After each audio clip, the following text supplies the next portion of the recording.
Narito tayo ngayon upang matunghayan ang nakakakilig, napaka-sweet at napaka-trending na love story ni Kuya Arjon and ni Ate Angelica. Sa pagpapatuloy ng ating istorya ay hindi nga magkasama noon si Kuya Arjon at si Ate Angelica, kaya naman pinuntahan agad ni Kuya Arjon ng dalaga sapagkat mukhang namimiss niya na talaga ito.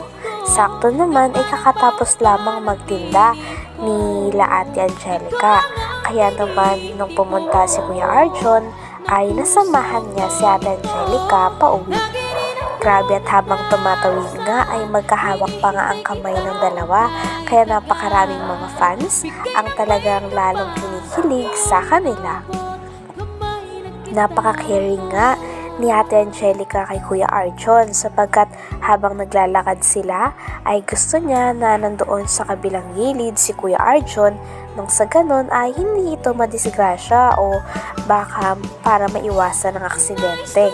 At noong nakarating na rin sila sa bahay nila Ate Angelica ay nangungulit nga si Kuya Arjon, kaya naman naisip na lang ni Ate Angelica na kuhanin ang kanyang bag at ilabas ang kanyang notebook at mga panulat. Nang sa ganon ay maturuan niya naman si Kuya Arjon at para makita niya daw kung marunong na ba talagang magsulat si Kuya Arjon. Grabe, at napakakulit nga ng dalawa at kitang-kita na tuwing magkasama sila ay napakasaya talaga nilang dalawa.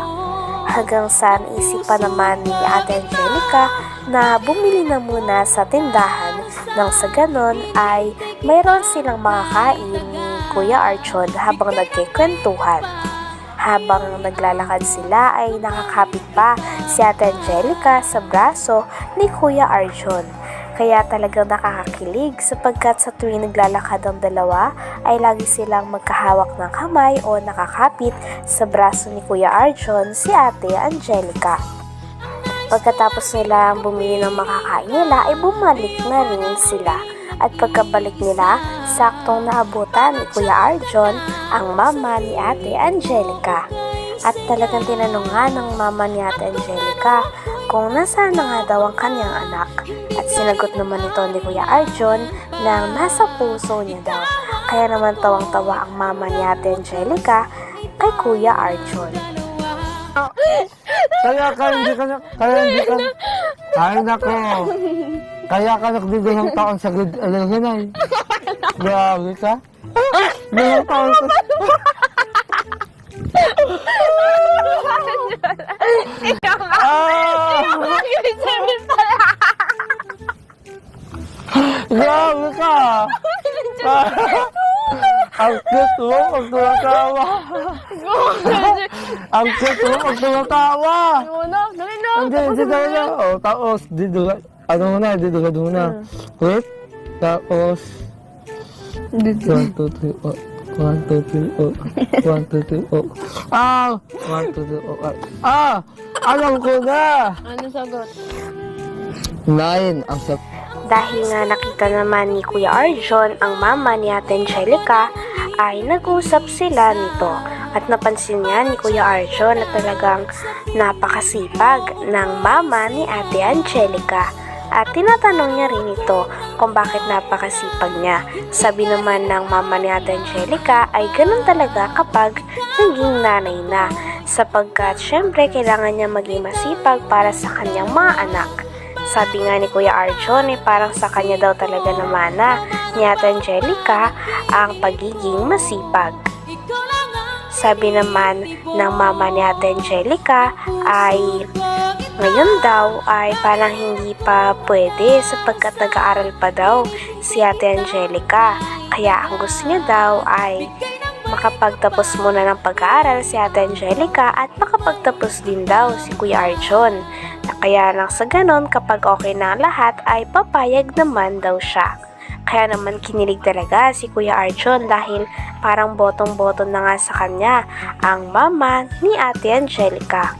Kaya naman tinulungan din ni Kuya Arjon ang mama ni Ate Angelica sa ginagawa nito Kaya makikita natin na napakabuti talaga ng puso ni Kuya Archon. Poging-pogi ka talaga dyan sa suot mong yan. Dako, Nay. Siyempre, magandang anak niyo. Kailangan gwapo din ako, di ba? Talaga ikaw Magandang ay. ulo ko.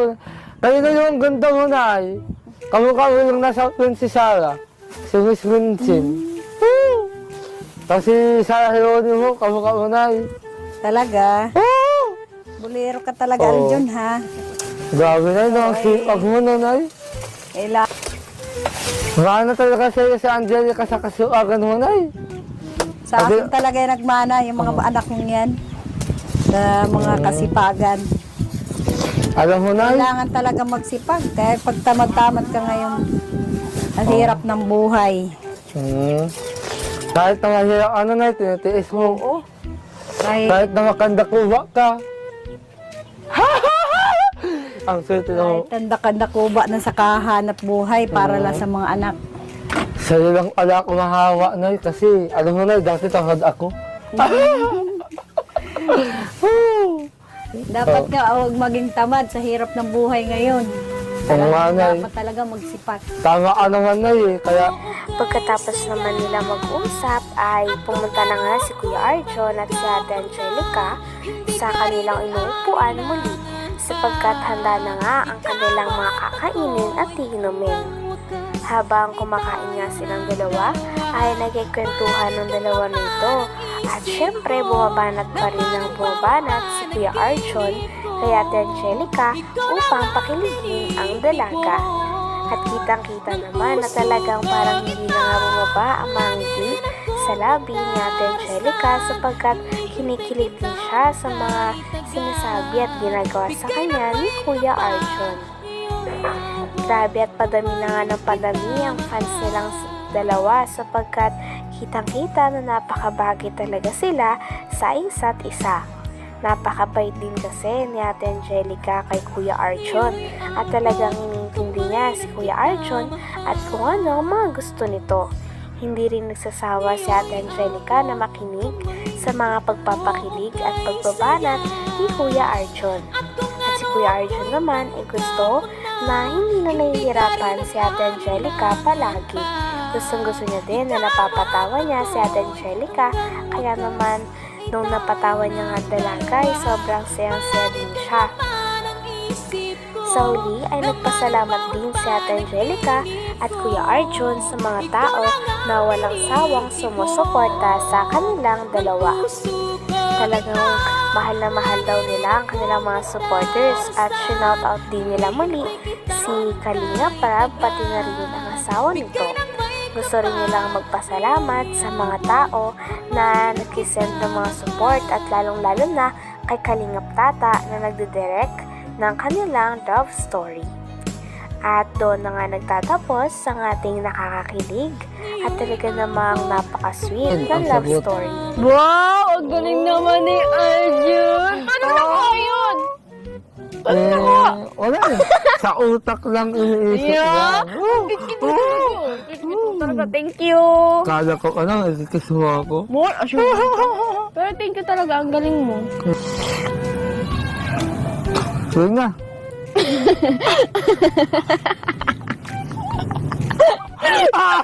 Oh, Arjun, sobrang galing mo. Oo nga eh. Sabi ko na sa'yo eh. Yan lang. Eh, nga Basta. pala dito. Ano to? Okay na to? Tapos na to? Oo, tapos na yan. Dadagdagan ko ka ngayon. Ayaw nga tawa yung teacher mo. Ano gagawin mo? 100, diba? Oo, wala natin. Kaya mas space. Divide. 100. Oo, tapos. Ito, 100. 1,000 yun eh. 1,000 yan. Hayaan mo na. 200 million. Ay, hindi. Yan. Okay na yan. Ang galing mo. Yan, ang sagot. Alam mo, Arjun, dami sa'yong sobrang ang talino mo pala sa math. Oo. Sir, kinamagaling. Sana. Grabe na. Hanggang dito na lamang muna ang ating nakakakilig, napaka-sweet, napaka-trending na Kuya Archon and Ate Angelica love story. Maraming salamat sa inyong panonood. Hanggang sa muli. Bye!